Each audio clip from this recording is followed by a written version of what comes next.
Black's objective here is to make a living shape. And this should be very, very straightforward. The first thing you should consider is to increase eye space by standing down here. And this will work.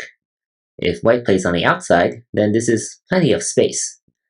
And black just has enough liberties to capture white. If white plays on the inside first, black can connect here. And there's nothing for white to play.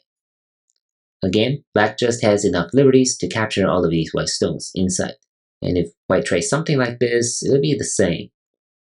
These are just not going to be very useful for white to play. So number 1 clearly works.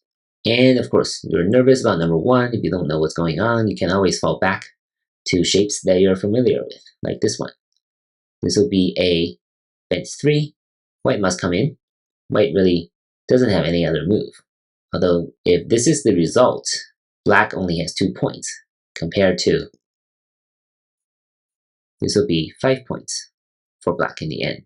But still, this is a living shape. If white comes in, and now we can still go back to something we're familiar with, and that's right here. This will be another real eye. So this way, black will have only 3 points.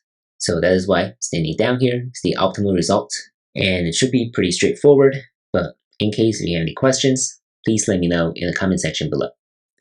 Thank you for watching.